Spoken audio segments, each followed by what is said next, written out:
Hello friends, welcome to ஆரோக்கிய சமையல். நம்ம இன்னைக்கு ஒரு ஈவினிங் ஸ்நாக்ஸ் தான் பண்ண போறோம். வாங்க எப்படி செய்யலாம்னு பார்க்கலாம். நம்ம இன்னைக்கு ஸ்நாக்ஸ் பண்ணதுக்கு ஒரு காலிஃபிளவர் எடுத்திருக்கேன். இதை நான் கொஞ்சம் பெரிய பெரிய பூவாவே எல்லாத்தையும் கட் பண்ணி வச்சிருக்கேன். இதை நம்ம ஒரு மிக்சிங் பவுல்ல போட்டுக்கலாம். இது கூட கொஞ்சமா உப்பு சேர்த்துக்கலாம்.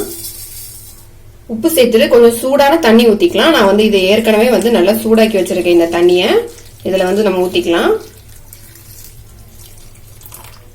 தண்ணி ஊத்திட்டு இதை லைட்டா மிக்ஸ் பண்ணிக்கலாம். நம்ம உப்பு எல்லாம் போட்டிருக்கோம், அதனால லைட்டா மிக்ஸ் பண்ணிட்டு ஒரு 10 நிமிஷம் நம்ம இதை க்ளோஸ் பண்ணி வச்சிடலாம். இந்த சூடான தண்ணியிலே கொஞ்சமா அது வெந்து வரும், அதனால நம்ம 10 நிமிஷம் க்ளோஸ் பண்ணி வச்சிடலாம். இப்போ நம்ம ஓபன் பண்ணிடலாம். ஓபன் பண்ணிட்டு நம்ம இந்த சுடுதண்ணில இருந்து இந்த காலிஃபிளவர் எடுத்துடலாம்.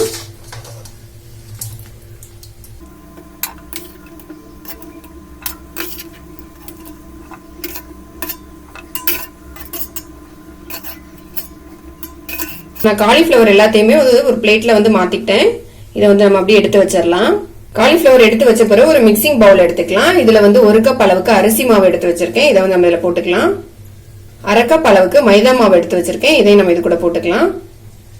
1 ஸ்பூன் அளவுக்கு இஞ்சி பூண்டு பேஸ்ட் எடுத்திருக்கேன். இதை நம்ம இதுல போட்டுடலாம். 1/4 டீஸ்பூன் அளவுக்கு மஞ்சத்தூள் போட்டுக்கலாம். 1/2 டீஸ்பூன் ஜீரகத்தூள், 1 ஸ்பூன் கரம் மசாலா, 2 ஸ்பூன் காஷ்மீரி மிளகாத்தூள். நான் காஷ்மீரி மிளகாத்தூள்னால 2 ஸ்பூன் எடுக்கிறேன். நீங்க தனி மிளகாத்தூள்னா காரம் எந்த அளவுக்கு தேவையோ அந்த அளவுக்கு எடுத்துக்கோங்க. கொஞ்சமா உப்பு போட்டுக்கலாம். நம்ம காலிஃபிளவர்ல கொஞ்சமா உப்பு போட்டிருந்தோம், அதனால கொஞ்சமா சேர்த்துக்கலாம். எல்லாம் சேர்த்த பிறகு நம்ம இதுல தண்ணி சேர்த்துக்கலாம். தண்ணி சேர்த்துட்டு நம்ம திக்கான பேஸ்டா இதை கரைச்சி வச்சுக்கலாம். தண்ணி கொஞ்சம் கொஞ்சமா சேர்த்து இதை நம்ம கரைச்சிக்கலாம். ரொம்ப தண்ணி சேர்த்துடக்கூடாது, திக்காதான் நமக்கு வேணும். இப்போ நான் தண்ணி சேர்த்து நல்லா மிக்ஸ் பண்ணிக்கிட்டேன். பாத்தீங்கன்னா இந்த அளவுக்கு நமக்கு மாவு இருக்கணும். அப்பதான் நம்ம காலிஃபிளவர் போட்டு மிக்ஸ் பண்ணும்போது இந்த மாவு எல்லாமே காலிஃபிளவர்ல நல்லா மிக்ஸ் ஆகும். நமக்கு மாவு ரெடியான பிறகு நம்ம எடுத்து வச்சிருந்த காலிஃபிளவரை இதுல போட்டுடலாம்.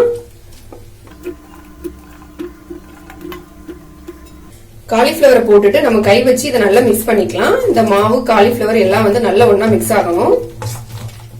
இப்ப நான் எல்லாத்தையும் நல்லா மிக்ஸ் பண்ணி எடுத்துக்கிட்டேன். இதை நம்ம ஒரு 10 நிமிஷம் க்ளோஸ் பண்ணி வச்சிடலாம். நம்ம க்ளோஸ் பண்ணி வைக்கும் போது இந்த மசாலா எல்லாமே இந்த காலிஃபிளவர்ல நல்லா ஊறி இருக்கும். அப்புறமா நம்ம பொரிக்கும் போது நமக்கு டேஸ்ட் ரொம்ப நல்லா இருக்கும். அதனால ஒரு 10 நிமிஷம் இதை நம்ம க்ளோஸ் பண்ணி வச்சிடலாம். நம்ம க்ளோஸ் பண்ணி வச்சு ஒரு 10 நிமிஷம் இருக்கும். நம்ம ஓபன் பண்ணிடலாம். பாத்தீங்கன்னா காலிஃபிளவர் மசாலா எல்லாமே நல்லா ஒண்ணா மிக்ஸ் ஆயிடுச்சு பாருங்க. ஒரு பிளேட்ல பிரெட் கிராம்ஸ் எடுத்து வச்சிருக்கேன். இதுல நம்ம மசாலா போட்டு வச்சிருக்க காலிஃபிளவர் எடுத்து இந்த பிரெட் கிராம்ஸ்ல நல்லா டிப் பண்ணி எடுத்துக்கலாம். எல்லா பக்கமும் நல்லா கவர் ஆகும்படி நம்ம டிப் பண்ணி எடுத்துக்கலாம். இந்த மாதிரி பிரெட் கிராம்ஸ்ல டிப் பண்ணிட்டு நம்ம ஆயில்ல போட்டு ஃப்ரை பண்ணும்போது இன்னும் கிறிஸ்பியா இருக்கும். நல்லா டேஸ்டும் ரொம்ப சூப்பரா இருக்கும். நம்ம இதே மாதிரி எல்லாத்தையும் ரெடி பண்ணி எடுத்துடலாம். எல்லா காலிஃபிளவரையுமே பிரெட் கிராம்ஸ்ல நல்லா டிப் பண்ணி எடுத்துட்டேன். நம்ம இது ஒரு பிளேட்ல எடுத்து வச்சிடலாம். இந்த மாதிரி பிரெட் கிராம்ஸ்ல டிப் பண்ணிட்டு போடும்போது நல்ல டேஸ்ட் ரொம்ப நல்லா இருக்கும், கிறிஸ்பியாவும் இருக்கும்.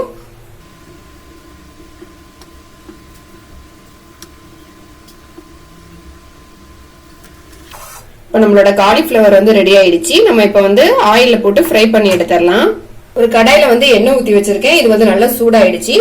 நம்ம இப்போ ஒவ்வொரு காலிஃபிளவரா எடுத்து ஆயில்ல போட்டு ஃப்ரை பண்ணி எடுத்துக்கலாம்.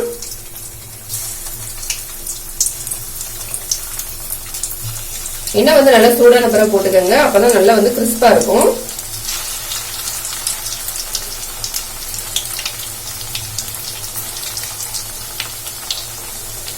நம்ம இன்னொரு பக்கம் திருப்பி போட்டுடலாம். நம்ம பிரெட் கிராம்ஸ் மேல போட்டிருக்கிறதுனால சீக்கிரமா கலர் சேஞ்ச் ஆயிரும். நம்ம ஆல்ரெடி சுடு தண்ணியில போட்டு எடுத்தனால காலிஃபிளவர் குக் ஆயிருக்கும்.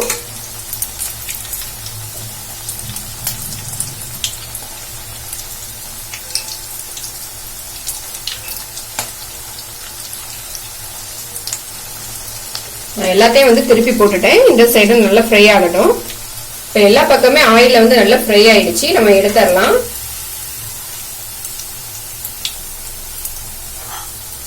பாருங்க, பாக்குறதுக்கு எவ்வளவு அழகா இருக்குன்னு. நம்ம நார்மலா காலிஃபிளவர் ஃப்ரை பண்றதுக்கும் இந்த மாதிரி பிரெட் கிராம் சேர்த்து பண்றதுக்கும் நல்லா வித்தியாசமா இருக்கு பாருங்க. இப்ப நம்மளோட காலிஃபிளவர் ஃப்ரை ரெடி ஆயிடுச்சு. நம்ம பிரெட் கிராம்ஸ் எல்லாம் சேர்த்திருக்கிறதுனால பாக்குறதுக்கு எவ்வளவு அழகா இருக்கு பாருங்க. நம்ம இதே மாதிரி எல்லாம் ஃப்ரை பண்ணி எடுத்துடலாம்.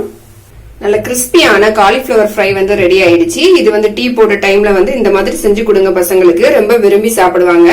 இதை வந்து கண்டிப்பா ட்ரை பண்ணி பாருங்க, ரொம்ப டேஸ்டா இருக்கும். இந்த வீடியோ உங்களுக்கு பிடிச்சிருந்தா லைக் பண்ணுங்க, ஷேர் பண்ணுங்க, மறக்காம என்னோட சேனலை சப்ஸ்கிரைப் பண்ணுங்க.